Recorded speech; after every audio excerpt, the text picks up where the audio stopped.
या हाँ, आपकी दोस्त टूनी चिड़िया आ गई है एक नई कहानी लेकर।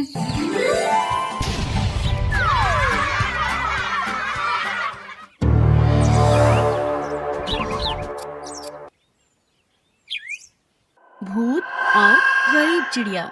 दौलतपुर नाम का एक बड़ा ही खूबसूरत जंगल था। उस जंगल से थोड़ी दूर चंपकवन नाम का एक जंगल था। उस जंगल में पिंकी नाम की एक गरीब चिड़िया रहती थी। एक बार की बात है, चंपकवन में बहुत मूसलाधार बारिश होती है। इस मूसलाधार बरसात ने तो मुझ गरीब का आशियाना ही उजाड़ दिया है। मेरा टूटा फूटा घोंसला तो अब रहने लायक ही नहीं बचा है। अब मैं क्या करूंगी? आप क्यों परेशान होती है माँ? आप तो वैसे भी दौलतपुर जंगल में काम पर जाती हो। अक्सर काम खत्म करने में आपको काफी समय हो जाता है, तो क्यों ना हम दौलतपुर जंगल में ही अपना एक घोंसला बना लें? हाँ, तुम ठीक कह रही हो। हमको दौलतपुर जंगल में ही अपना घोंसला बना लेना चाहिए। चंपकवन में तो हम जैसे गरीब पक्षी को कोई किराए पर अपना घर भी नहीं देगा। ऐसा कहकर पिंकी अपनी बड़ी बेटी के साथ दौलतपुर जंगल की तरफ चली जाती है और वहाँ पर काफी देर तक अपने लिए कम दामों में घोंसला खोजती है। पर जंगल में ऐसा कोई घोंसला नहीं मिलता जिसका किराया कम हो। सारे घोंसले बहुत ही महंगे थे। यहाँ पर तो सभी घोंसले बहुत महंगे हैं। लगता है इस जंगल में भी मुझे कोई मकान नहीं मिलने वाला।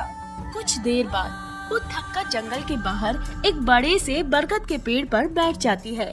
इस पेड़ पर तो किसी भी पक्षी का घोंसला नहीं है। यहाँ पर अगर मैं अपना छोटा सा कच्चा पक्का मकान बना लूँ तो सुकून से रह सकती हूँ। हाँ माँ, आप ठीक कह रही हो।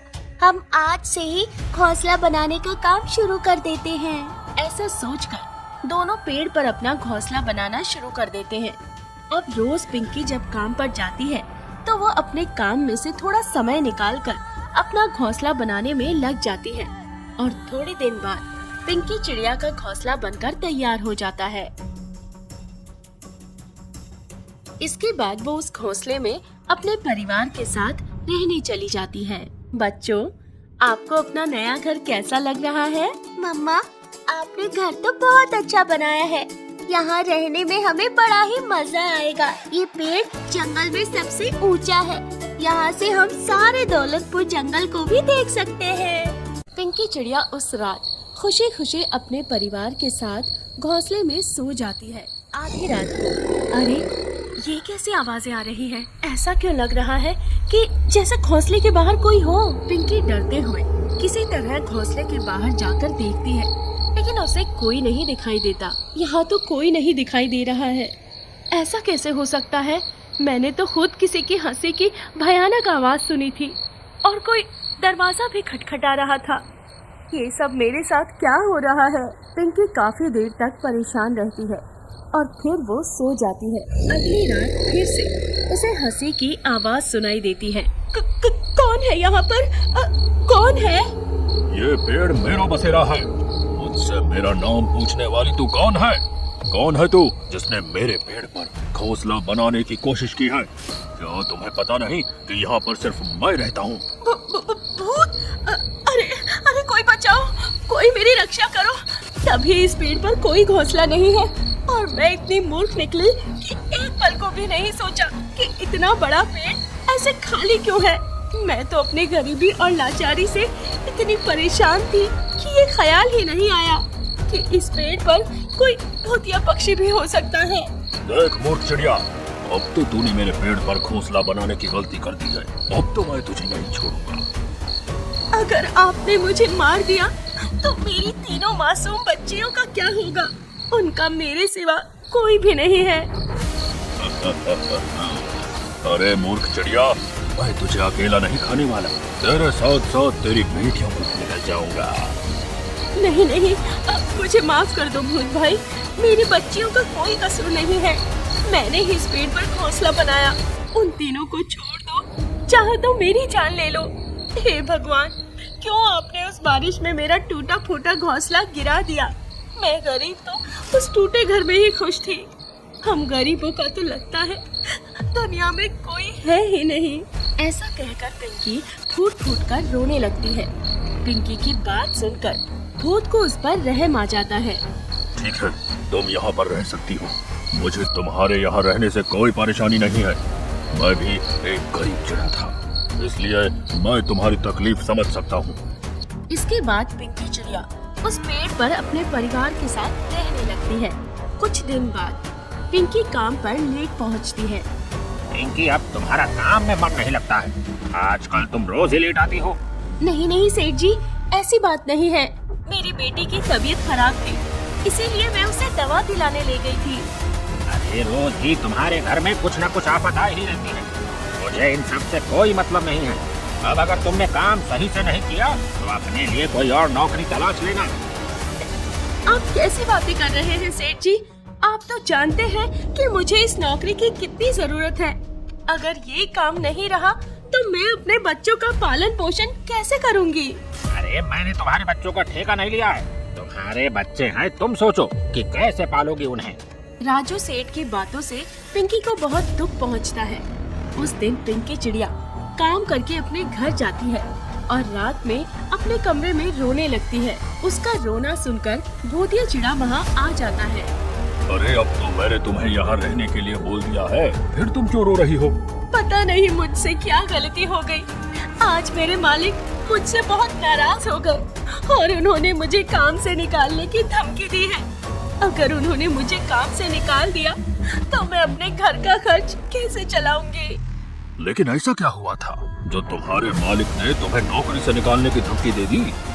पिंकी चिड़िया भूत को सुबह हुआ सारा घटनाक्रम सुना देती है। लगता है इस राजू सेठ का दिमाग ठिकाने पर लगाना पड़ेगा।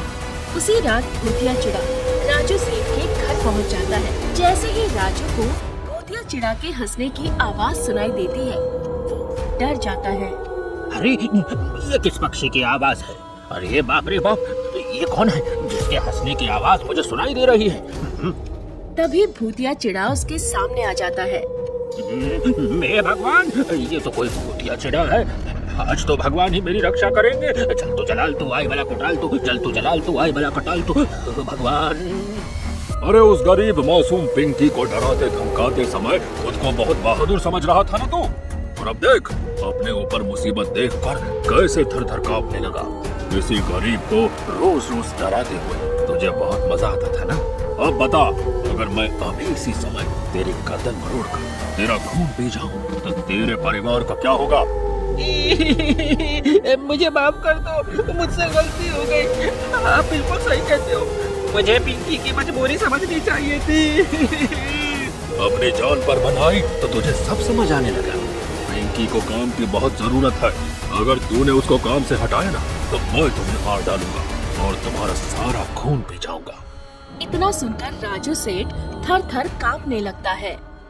नहीं नहीं, मैं पिंकी चिड़िया को कभी काम से नहीं हटाऊंगा, बल्कि मैं उसकी तनख्वाह भी बढ़ा दूंगा।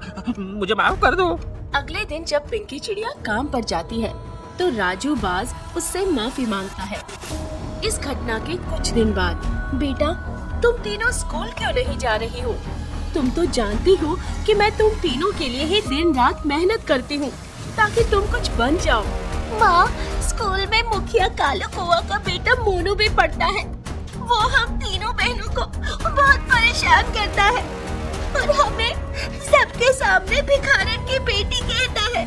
हमसे ये अपमान बर्दाश्त नहीं होता, इसलिए अब हम स्कूल नहीं जाएंगे। पिंकी और उसकी बेटी की बातें भूतिया चिड़ा भी सुन लेता है और वो कालू कौवा के घर पहुंच जाता है। कालू, तेरे बेटे को तेरे रुपयों और पद का बहुत घमंड है, इसलिए आज मैं तुझे मारकर अपनी प्यास बुझाऊंगा। फिर देखूंगा तेरा बेटा किस बात पर घमंड करेगा। मुझे छोड़ दो। अरे मैंने आपको क्या बिगाड़ा है? मोनू तो अभी बच्चा है, मैं उसकी तरफ से माफी मांगता हूँ। तूने तो मेरा कुछ नहीं बिगाड़ा, लेकिन अपने बेटे से पूछ पिंकी की बेटियों ने उसका क्या बिगाड़ा है। आज मैं तुझे मारकर तेरे और पिंकी के बीच के अमीरी गरीबी के फर्क को मिटा दूंगा। नहीं, मेरे पिताजी को छोड़ दो, मुझसे गलती हो गई। अब मैं कभी उन तीनों को परेशान नहीं करूंगा। मैं अभी जाकर उनसे माफी मांग लेता हूँ। मेरे पिताजी को छोड़ दो। इतना कहकर मोनू कौवा पिंकी के घर पहुंच जाता है और उससे माफी मांगने लगता है। मोनू को रोते देख पिंकी और उसकी बेटियां उसे माफ कर देती हैं। आपका बहुत बहुत धन्यवाद भूत भाई, आपने हमारी बहुत मदद की है। अरे तुम्हारे साथ इस पेड़ पर रहने से मुझे पता चला कि तुम कितने संघर्ष के बाद अपने परिवार के लिए भोजन लाती हो, इसलिए कभी भी मेरी मदद की जरूरत हो तो मुझे जरूर याद करना। इसके बाद पिंकी खुशी खुशी उस पेड़ पर रहती है और भूत भी उसके साथ दोस्त बनकर रहने लगता है और हमेशा उनकी रक्षा करता है।